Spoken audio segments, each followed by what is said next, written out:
Buenas tardes a todos, bienvenidos todos a este mensaje de hoy, a este programa de hoy, en el cual una vez más nos congregamos o nos reunimos a través de este medio de comunicación que es la internet, y para llevar al final a sus hogares la palabra del Señor, y como iglesia reunirnos y ser alimentados y podamos así fortalecernos durante todo este tiempo de contingencia en una relación con Dios que es necesaria para poder prevalecer contra toda adversidad. Gracias por estar aquí. Vamos a ir a la escritura de la palabra del Señor hoy y vamos a orar y a poner todo en sus manos. Cierre sus ojos y oremos. Padre, queremos darte gracias, eres bueno y fiel, Padre. Nos alegramos y nos gozamos siempre que tenemos la oportunidad de caminar a través de tu palabra, Señor. Grábala en nuestra mente, en nuestro corazón, y permite que se haga vida en cada uno de nosotros. Recibe el honor y la gloria en el nombre de Cristo, nuestro Señor y Salvador. Amén. Amén. Vamos a la palabra del Señor hoy. Comenzaremos por leer Génesis capítulo 1, versículo 26 al 28. Entonces dijo Dios: hagamos al hombre a nuestra imagen, conforme a nuestra semejanza, y señoree en los peces del mar, en las aves de los cielos, en las bestias, en toda la tierra y en todo animal que se arrastra sobre la tierra. Y creó Dios al hombre a su imagen, a imagen de Dios lo creó, varón y hembra los creó, y los bendijo Dios y les dijo: fructificad y multiplicaos, llenad la tierra y sojuzgadla, y señoread en los peces del mar, en las aves de los cielos y en todas las bestias que se mueven sobre la tierra. La Escritura nos habla y nos dice que Dios hizo al hombre y lo hizo a su imagen y lo hizo a su semejanza. Ya hemos oído y leído de esto, pues muchas veces, en muchas ocasiones, cada vez que uno viene y abre la Escritura, ¿verdad? Comenzamos por leer que Dios hizo al hombre. Pero nuestro Dios quiere mostrar algo mucho más profundo a través de este pasaje que lo que podemos entender de una manera superficial. El Creador hizo toda la creación con un fin, con un plan, el cual Él expresa en Génesis capítulo 1, el versículo número 28, que nos dice: y los bendijo Dios, y les dijo: fructificad y multiplicaos, llenad la tierra y sojuzgadla, y señoread en los peces del mar, en las aves de los cielos y en todas las bestias que se mueven sobre la tierra. Es decir, que el propósito de Dios al crear al hombre era que éste sojuzgara y se enseñoreara sobre los peces del mar, en las aves de los cielos, en todas las bestias que se mueven sobre la tierra, o sea, en todo lo creado. La finalidad era que con la capacidad que Dios le había dado al hombre, él administrara o se enseñoreara de todo lo que Dios puso en sus manos.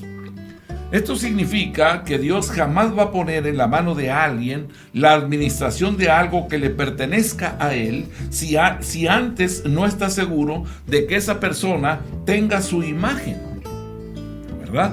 Lo que aprendemos con eso es que el Creador no deposita en cualquier persona lo que es santo, ni mucho menos su propósito. Esto nos obliga a nosotros a pensar con mucha atención la importancia de conocer la trascendencia de tener la imagen de Dios. Cuando Dios crea al hombre, le da su imagen y semejanza, por lo cual el hombre era semejante a Dios en muchos aspectos, pero sobre todo en el ámbito espiritual. Adán tenía el carácter de Dios y esta era el área más importante en su similitud con su creador, su imagen. Ahora sabemos que Dios no hace nada fuera de su voluntad. Efesios capítulo 1, el versículo número 11 nos dice: en él asimismo tuvimos herencia, habiendo sido predestinados conforme al propósito del que hace todas las cosas según el designio de su voluntad. Y en ella está manifiesto el propósito santo. Por eso cuando crea al hombre a su imagen, lo hace con el fin de que éste se enseñoree de toda la creación. En otras palabras, Dios dijo: pongo en la mano del hombre el señorío, porque este hombre va a pensar como yo, va a sentir como yo y va a tener mi corazón. La autoridad que le voy a facultar es una autoridad divina, pero delegada. No es para que él haga lo que quiera, sino para que no haga otra cosa que no sea cumplir mi designio y mi voluntad. Es decir, que Adán podía administrar toda la creación de acuerdo al plan divino, a la instrucción del Creador, al deseo de su voluntad, porque este hombre tenía el mismo corazón de Dios, su misma naturaleza. Este hombre tenía su misma imagen. Partiendo de esta verdad, inmediatamente se nos abre un panorama de revelación que no habíamos visto, que no habíamos enfocado de una forma correcta. Sabemos que el hombre perdió la imagen de Dios porque, por lo menos en el aspecto moral y espiritual, en el preciso instante que Adán pecó, destruyó la imagen de Dios en él. El engaño de la serpiente fue este, Génesis capítulo 3, versículo número 5. Sino que sabe Dios que el día que comáis de él, serán abiertos vuestros ojos y seréis como Dios, sabiendo el bien y el mal. En efecto, esto fue una ironía, porque el hombre ya era semejante a Dios. Por tanto, no necesitaba hacer ninguna otra cosa para tener la imagen de Dios. Todo lo contrario, el hombre al pecar perdió la imagen de Dios y adquirió otra, la del diablo, constituyéndose todo aquello en un burdo engaño, una estratagema de error que trastocó en él su naturaleza espiritual, su naturaleza santa y perfecta, convirtiéndola en una naturaleza caída, pecaminosa y perversa. Por consiguiente, la Biblia dice que Cristo vino, como lo dice Primera de Juan capítulo 3 verso 8, el que practica el pecado es del diablo, porque el diablo peca desde el principio. Por esto apareció el Hijo de Dios, para deshacer las obras del diablo. El diablo arruinó y destruyó la imagen de Dios en el hombre, pero Cristo vino a restaurarla. Este es un principio manifiesto en la palabra del Señor. Veamos la palabra en referencia a Jesús. Colosenses capítulo 1, el versículo número 15. Él es la imagen del Dios invisible, el primogénito de toda creación. La palabra primogénito, ¿verdad?, usada en este pasaje no significa que fue el primero que fue creado, como dicen los que niegan la divinidad de Jesucristo, sino que denota que Cristo dio origen a la creación, o sea, que el Padre creó por Él, para Él y en Él todas las cosas. Eso lo dice Juan capítulo 1, el versículo 1 al 4. En el principio era el Verbo, y el Verbo era con Dios, y el Verbo era Dios. Versículo 2. Este era en el principio con Dios. Verso 3. Todas las cosas por Él fueron hechas, y sin Él nada de lo que ha sido hecho fue hecho. Versículo 4. En Él estaba la vida, y la vida era la luz de los hombres. Nada de lo que fue hecho ha sido hecho sin Cristo. Por eso Él es el primogénito de la creación. Apocalipsis capítulo 3, versículo 14. Y escribe al ángel de la iglesia en la Odisea: He aquí el Amén, el testigo fiel y verdadero, el principio de la creación de Dios, dice esto. Porque el Padre creó en el Hijo. El Padre creó en el Hijo. Y ahora Dios no solo creó en el Hijo, sino que le entregó a Él todas las cosas. Veamos este pasaje de Colosenses capítulo 1, el versículo 16 al versículo 20. Porque en Él fueron creadas todas las cosas, las que hay en los cielos y las que hay en la tierra, visibles e invisibles, sean tronos, sean dominios, sean principados, sean potestades, todo fue creado por medio de Él y para Él. Y Él es antes de todas las cosas, y todas las cosas en Él subsisten.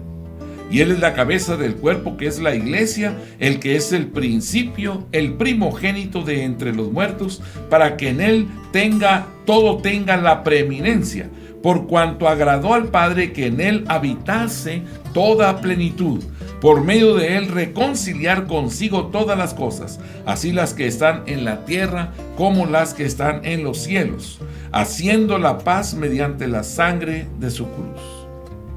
Veamos esto. En Él fueron creadas todas las cosas, es decir, que no fue primero creado y después hizo, sino que en Él fueron creadas todas las cosas. Así que Cristo es la imagen del Dios invisible, y todas las cosas fueron creadas por Él y para Él.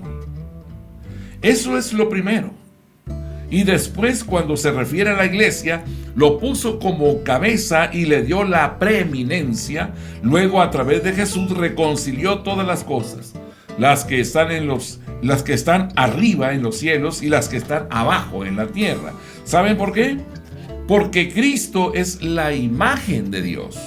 En otras palabras, Dios no va a entregar la creación ni a hacer todo lo que fue hecho, dar tronos, dar dominios, principados, colocarlo como cabeza de la iglesia y mucho menos reconciliar por medio de él consigo al mundo, si Cristo no hubiese tenido su imagen. Dios no va a entregar lo que es de él a nadie que no sienta como él, que no piense como él, que no tenga el carácter suyo, porque Dios no corre riesgos. Ahora, veamos esto mismo en el libro a los Hebreos. Hebreos capítulo 1, versículo 1 al 4. Dios, habiendo hablado muchas veces y de muchas maneras en otro tiempo a los padres por los profetas, en estos postreros días nos ha hablado por el Hijo, a quien constituyó heredero de todo y por quien asimismo hizo el universo, el cual, siendo el resplandor de su gloria y la imagen misma de su sustancia, y quien sustenta todas las cosas con la palabra de su poder, habiendo efectuado la purificación de nuestros pecados por medio de sí mismo, se sentó a la diestra de la majestad en las alturas, hecho tanto superior a los ángeles, cuanto heredó más excelente nombre que ellos. Es decir, Dios habló antes por los profetas, pero ahora habló lo grande, ahora habló lo poderoso, habló lo máximo, habló lo admirable, ¿verdad? La consumación de todas las cosas a través del Hijo. También nos dice que Cristo es la imagen misma de su sustancia y que en Él sustenta todas las cosas. Antes vimos esto cuando habla de la creación, pero ahora lo dice hablando de la sustentación de todas las cosas. La palabra sustentar significa nutrir, significa alimentar, significa mantener en existencia las cosas a través de la preservación. Por tanto, el vehículo de Dios para crear es Cristo, hecho así porque tiene su imagen. El instrumento de Dios para sustentar todas las cosas entonces es el Hijo, porque tiene la imagen del Padre. La persona escogida por Dios para ser piedra del ángulo y cabeza de la iglesia es Jesucristo, y la razón es porque tiene su imagen. Él es la imagen del Dios invisible. Dios habló por los profetas, pero Jesús es el testigo fiel, lo que significa que es el testimonio de Dios. El Espíritu de Cristo estaba en los profetas, pero Dios en estos días nos ha hablado por el Hijo y puso la palabra, ¿verdad?, en el Hijo. Cristo es el mensajero de Dios, el verbo de vida, lo que podemos ver en su ministerio cuando vino en carne, y él decía, Juan 7:16, Jesús le respondió y dijo: mi doctrina no es mía, sino de aquel que me envió. Juan capítulo 14, el versículo número 24. El que no me ama no guarda mis palabras, y la palabra que habéis oído no es mía, sino del Padre que me envió. Juan 14, verso 10. ¿No crees que yo soy en el Padre y el Padre en mí? Las palabras que yo os hablo no las hablo por mi propia cuenta, sino que el Padre que mora en mí, Él hace las obras. Juan capítulo 5, el versículo 19. Respondiendo entonces Jesús y les dijo: de cierto digo, no puede el Hijo hacer nada por sí mismo, sino lo que ve hacer al Padre, porque todo lo que hace el Padre, el Padre hace también, Él lo hace, el Hijo igualmente. Es por esto que Jesús le responde esto a Felipe cuando éste le dijo en Juan 14, versículo 8 y 9. Felipe le dijo: Señor, muéstranos al Padre y nos basta. Jesús le dijo: ¿tanto tiempo hace que estoy con vosotros y no me has conocido, Felipe? El que me ha visto a mí ha visto al Padre. ¿Cómo pues, dices tú, muéstranos al Padre? Y también dijo en Juan capítulo 10, versículo 30, yo y el Padre uno somos. Solo uno que es igual a Dios puede hablar con Dios. Solo uno que tiene su esencia, que tiene su imagen y el resplandor de su gloria, puede pensar, sentir y actuar como Dios. De creer esa verdad depende que entendamos los porqués que se desprenden de ella. ¿Entender qué? Entender, por ejemplo, por qué Dios no le asignó la redención a los ángeles. ¿Por qué no le asignó la redención a los querubines? Tampoco a los serafines, debido a que era algo de alto nivel. Hebreos capítulo 2, versículo 5. Porque no sujetó a los ángeles el mundo venidero, acerca del cual estamos hablando. Cuando el hombre pecó, violó la ley. Violó la forma de pensar de Dios, y solamente uno que fuera igual a la ley podía rescatar al hombre. En efecto, Dios tuvo que mandar a uno que fuera más sublime que los cielos. Hebreos capítulo 7, versículo número 26. Porque tal sumo sacerdote nos convenía, santo, inocente, sin mancha, apartado de los pecadores y hecho más sublime que los cielos. El único igual a la justicia, porque era, Jeremías capítulo 23, versículo 6, nos dice, en su día será salvo Judá, e Israel habitará confiado, y este será su nombre, con el cual le llamarán Jehová, justicia nuestra. El que solamente podía darnos justicia para expiar nuestros pecados y redimirnos. Segunda de Corintios capítulo 4, versículo 3 y 7. Pero si nuestro evangelio está aún encubierto, entre los que se pierden está encubierto, en los cuales el Dios de este siglo cegó el entendimiento de los incrédulos, para que no les resplandezca la luz del evangelio de la gloria de Cristo, el cual es la imagen de Dios. Porque no nos predicamos a nosotros mismos, sino a Jesucristo como Señor, y a nosotros como vuestros siervos por amor de Jesús. Porque Dios, que mandó que de las tinieblas resplandeciese la luz, es el que resplandeció en nuestros corazones para iluminación del conocimiento de la gloria de Dios en la faz de Jesucristo. Cristo es la imagen de Dios, ese Dios que dijo en el principio en Génesis capítulo 1, el versículo número 3, y dijo Dios, sea la luz, y fue la luz.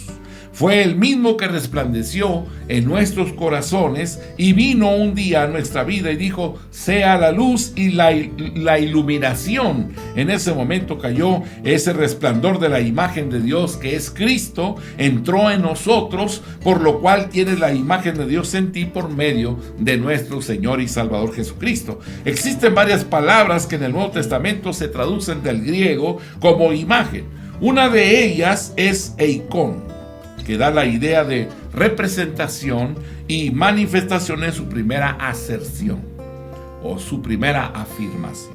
De ello, una imagen representa y manifiesta algo. Por ejemplo, cuando los fariseos quisieron tentar a Jesús acerca del tributo a César, él le dijo en Mateo 22, versículo 18 al 20.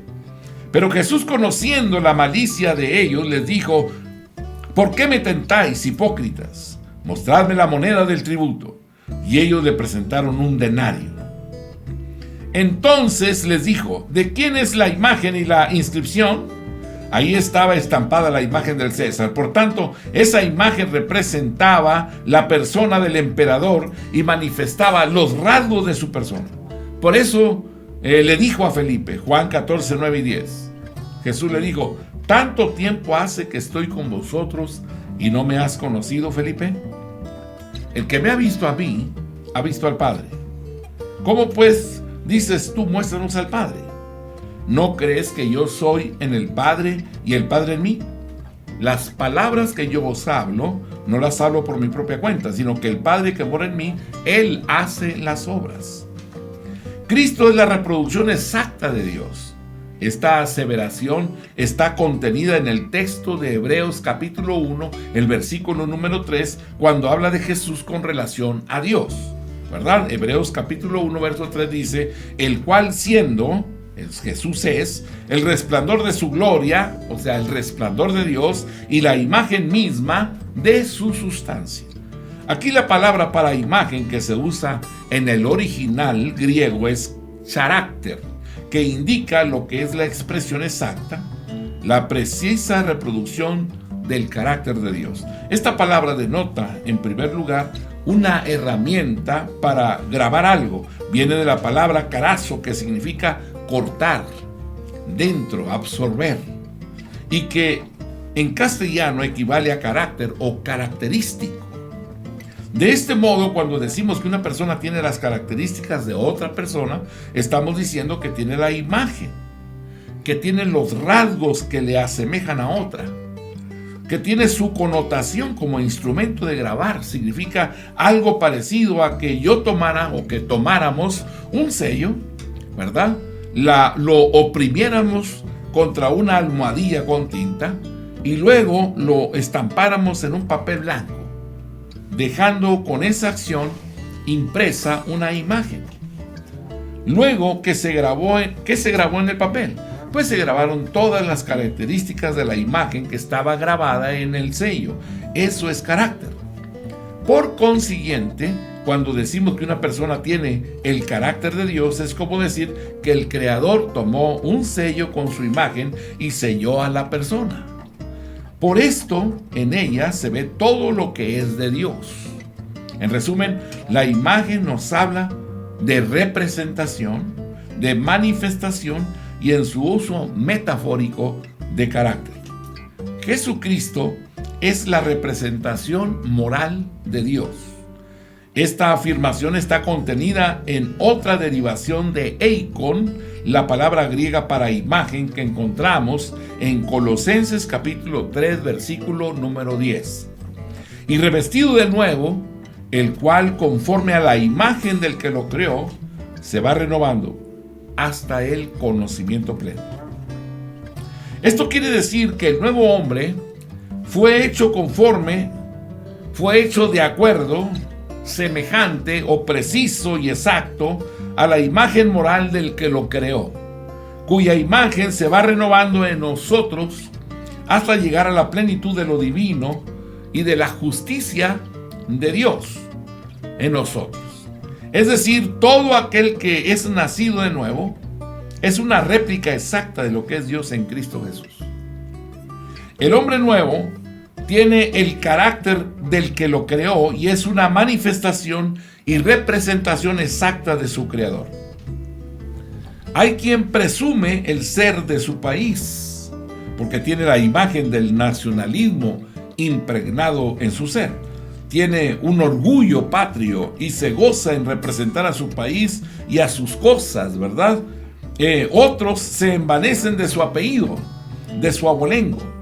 Otros se enorgullecen de su clase social, de que están arriba y no son de los de abajo. Otros se ufanan por ser escogidos, elegidos y no son ciudadanos comunes. Mas veamos qué dicen del aprecio que hay en el nuevo hombre que fue creado según Dios y tiene la imagen de su creador. Colosenses capítulo 3, el versículo 10 y versículo 11. Y revestido de nuevo, el cual conforme a la imagen del que lo creó, se va renovando hasta el conocimiento pleno, donde no hay griego ni judío, circuncisión ni incircuncisión, bárbaro ni escita, siervo ni libre, sino que Cristo es el todo y en todos. En efecto, este nuevo hombre no tiene nacionalidad, ¿verdad? Tampoco tiene gentilicio.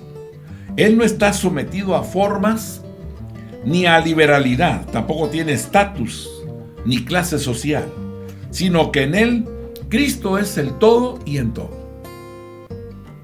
Por lo cual, sabiendo la imagen que he recibido en Cristo, si me preguntaran de dónde soy, o qué cosas guardo, o a qué institución religiosa pertenezco, mi respuesta sería: mi reino no es de este mundo. Con esto no estoy negando mi patria, tampoco estoy negando mi congregación, porque mi patria es la del reino y mi representación es la del rey, pues extranjeros y peregrinos somos en la tierra. Hebreos capítulo 11, versículo 13. Conforme a la fe, murieron todos estos sin haber recibido lo prometido, sino mirándolo de lejos y creyéndolo y saludándolo y confesando que eran extranjeros y peregrinos sobre la tierra. Eso no significa que no se ame el lugar donde se nace, o que no amemos a nuestra grey, sino que esa no es la imagen que llevo ya. Mi hombre natural tiene su nacionalidad, pero el que lleva la imagen, el que lleva la estampa, ese que lleva lo que se ha grabado en él, cuando Dios puso el sello de la nueva creación en mí, es un hombre espiritual que no tiene nacionalidad, ni está sometido a formas, ni tiene un estatus, ni pertenece a una clase social, sino que Cristo es todo en él. Este hombre tiene el sello, tiene la inscripción y la manifestación del que lo creó. En otras palabras, si tomamos la nueva creación y la exprimiésemos, el zumo que sale de ella es Cristo. Esa es su sustancia, porque Cristo es la imagen de Dios, la misma que llevo en mi naturaleza nueva, y eso habla Romanos capítulo 8, versículo 28 y 29, nos dice: y sabemos que a los que aman a Dios, todas las cosas les ayudan a bien, esto es, a los que conforme a su propósito son llamados. Porque a los que antes conoció, también los predestinó para que fuesen hechos conforme a la imagen de su Hijo, para que Él sea el primogénito entre muchos hermanos. Es decir, que el propósito de Dios con nosotros, los que predestinó, es que llevásemos la imagen del Hijo. Ese es su propósito. ¿Por qué? Porque en la primera creación el diablo nos quitó la estampa, ¿verdad? Rompió el molde. Por ello el Creador en Cristo Jesús tuvo que hacer nuevas todas las cosas. De manera que si alguno está en Cristo, dice la Escritura, nueva criatura es. Las cosas viejas pasaron. He aquí todas son hechas nuevas en Jesucristo. En Cristo tenemos la estatura del varón perfecto, Cristo Jesús. Efesios capítulo 4, el versículo número 3. Hasta que todos lleguemos a la unidad de la fe y del conocimiento del Hijo de Dios, a un varón perfecto, a la medida de la estatura de la plenitud de Cristo. Yo me parezco a Cristo y tú te pareces a Él también. Por eso, entre nosotros no hay diferencias, porque ambos nos asemejamos a quien nos creó. Por eso dice la Escritura, 2 Corintios 5, verso 16. De manera que nosotros de aquí en adelante a nadie conocemos según la carne. Y aun si a Cristo conocimos según la carne, ya no le conocemos así. De este modo, ya no hablemos de los defectos de los hermanos, porque eso fue enterrado y clavado en Jesús. Esas fallas que ves en mí son los efectos del hombre viejo, que está muerto, que ya no existe, pero que el enemigo hace asomar. Mas mírame en Cristo, pues llevo la imagen del que me creó. En realidad, el problema de nosotros como cristianos es que no aplicamos la palabra y teniendo la imagen de Cristo, no nos vemos como Dios nos ve. Colosenses capítulo 1, el versículo número 28. A quien anunciamos, amonestando a todo hombre y enseñando a todo hombre en toda sabiduría, a fin de presentar perfecto en Cristo Jesús a todo hombre. Lo que Dios estampó fue eso, en Génesis capítulo 1, versículo 27 y 28. Y creó Dios al hombre a su imagen. A imagen de Dios lo creó. Varón y hembra los creó. Y los bendijo Dios, y les dijo: fructificad y multiplicaos. Llenad la tierra y sojuzgadla, y señoread en los peces del mar, en las aves de los cielos y en todas las bestias que se mueven sobre la tierra. Dios le dio al hombre el dominio de toda la creación. Ahora, Cristo es el segundo Adán. Por eso Pablo nos dice en 1 Corintios capítulo 15, el versículo número 49. Y así como hemos traído la imagen del terrenal, traeremos también la imagen del celestial. Por lo que podemos decir que nosotros tenemos dos imágenes, como en una moneda. De un lado, la del terrenal, que es Adán, y la del otro lado, la cual es la celestial, que es Cristo. La imagen de Adán debe siempre estar abajo, de manera que se exhiba, ¿verdad?, la imagen de Cristo, tenga la preeminencia en el lado de arriba. Mas llegará un día no muy lejano en que Dios volteará nuestra moneda y podremos comprobar que solo está Cristo. Se habrá borrado la imagen de Adán. La Biblia nos dice en 2 Corintios capítulo 3, el versículo número 18, nos dice: por tanto, nosotros todos, mirando a cara descubierta como en un espejo la gloria del Señor, somos transformados de gloria en gloria en la imagen misma como por el Espíritu del Señor. Siendo así, cuando vayamos al espejo de Dios, veremos una imagen muy difusa. El selle donde está el hombre adámico. Eso se va a quitar. Notaremos que comienza a verse con más claridad y nitidez la imagen del que nos crió, la cual se seguirá perfeccionando hasta el conocimiento pleno, porque seremos transformados de gloria en gloria en la misma imagen como por el Espíritu del Señor. 2 Corintios capítulo 3, versículo 18.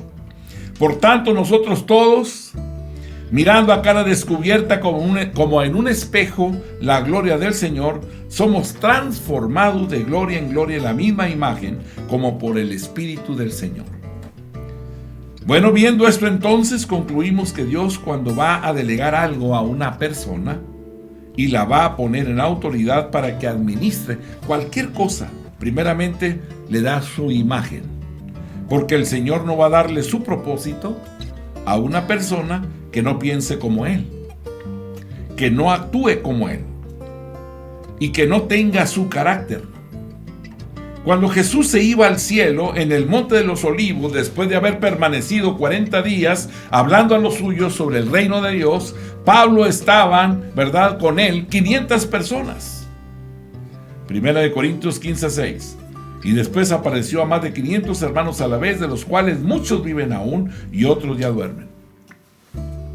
Los que se quedaron mirando hacia arriba su ascensión, entonces aparecieron dos ángeles con vestiduras resplandecientes que les dijeron, los cuales también les dijeron: varones galileos, ¿por qué estáis mirando al cielo? Este mismo Jesús que ha sido tomado de vosotros al cielo, así vendrá como lo habéis visto ir al cielo. ¿Verdad? Hechos 1:11 nos manifiesta, ¿verdad?, en ese momento la partida del Señor. Lucas dijo que mientras Jesús ascendía, bendijo a la iglesia. Por eso es que la iglesia es bendita por Cristo. Se fue Él ascendiendo al cielo, bendiciéndola. Desapareció de la vista, bendiciéndola. Se sentó a la diestra de la majestad en las alturas, bendiciendo la iglesia, y volverá con bendición. Así iba subiendo el admirable, diciendo en Mateo 28, versículos 18, 19 y 20. Y Jesús se acercó y les habló diciendo: toda potestad me es dada en el cielo y en la tierra. Por tanto, id y haced discípulos a todas las naciones, bautizándolos en el nombre del Padre y del Hijo y del Espíritu Santo, enseñándoles que guarden todas las cosas que os he mandado. Y he aquí yo estoy con vosotros todos los días hasta el fin del mundo. Amén. Por consiguiente, si hacemos un paralelismo entre los dos testamentos, podemos decir que cuando termina la narración de los 4 evangelios, comienza el Génesis de la nueva creación. El Génesis del Nuevo Testamento es el libro de los Hechos. ¿Por qué? Porque Génesis comienza diciendo en Génesis 1:27: y creó Dios al hombre a su imagen, a imagen de Dios lo creó, varón y hembra los creó. Y el libro de los Hechos, en su primer capítulo, nos muestra la resurrección de Cristo y la creación de un nuevo hombre lleno del Espíritu Santo. Libro de los Hechos, capítulo 2, versículo 4. Fueron todos llenos del Espíritu Santo y comenzaron a hablar en otras lenguas según el Espíritu les daba que hablase. En aquel momento, cuando Cristo ascendió a los cielos, comisionó a la iglesia y le dio la autoridad y el poder para llevar la tierra, para llenar la tierra de su gloria. Tal como en el principio Dios le dio el señorío a Adán sobre toda la creación. Es decir, que Dios le dijo a la primera creación: llenen la tierra, multiplíquense y enseñoréense sobre la tierra. Pero en Cristo, a la segunda creación le dice: llenen la tierra de mi conocimiento, salven naciones, reproduzcan a Cristo, multiplíquenle. En efecto, la Biblia dice que Él va a llevar muchos hijos a la gloria. Por eso el mismo Jesús dijo en Juan 12:24: de cierto digo, que si el grano de trigo no cae en la tierra y muere, queda solo, pero si muere, lleva mucho fruto. Hebreos capítulo 2, versículo 10. Porque convenía a aquel por cuya causa son todas las cosas, y por quien todas las cosas subsisten, que habiendo de llevar muchos hijos a la gloria, perfeccionase por aflicciones al autor de la salvación de ellos. Vemos que Jesús murió y resucitó, y quizás todavía no llegamos a entender esto con profundidad, pero Él se lo explicó a los discípulos antes de irse, abriéndoles el entendimiento para que comprendieran las Escrituras. Lucas 24:45. Entonces les abrió el entendimiento para que comprendiesen las Escrituras. Y Jesucristo les dijo en Lucas 24, versículo 44 al 49. Y le dijo: estas son las palabras que os hablé estando aún con vosotros, que era necesario que se cumpliese todo lo que está escrito de mí en la ley de Moisés, en los profetas y en los salmos, ¿verdad? Entonces les abrió el entendimiento para que comprendiesen las Escrituras y les dijo: así está escrito. Y así fue necesario que el Cristo padeciese y resucitase de los muertos al tercer día, y que se predicase en su nombre el arrepentimiento y el perdón de pecados en todas las naciones, comenzando desde Jerusalén, y vosotros sois testigos de estas cosas. He aquí, yo enviaré la promesa de mi Padre sobre vosotros, pero quedaos vosotros en la ciudad de Jerusalén hasta que seáis investidos de poder desde lo alto. Maravilloso. Jesús murió y resucitó, pero Él nos dio una razón y un propósito. Porque convenía a aquel por cuya causa son todas las cosas, porque en todas las cosas subsisten, que habiendo de llevar muchos hijos a la gloria, perfeccionase por aflicciones al autor de la salvación de ellos. Mi amado hermano, tenemos un propósito claro y preciso. Hemos sido llamados para generar, producir la imagen de Cristo en todos aquellos que se conviertan al Señor y que Él lleve muchos hijos a la gloria. Que Dios nos ayude. Mi amado hermano, gracias por estar con nosotros. Dios te bendiga. La paz del Dios del cielo y de la tierra sea contigo. Gracias por estar aquí. Amén.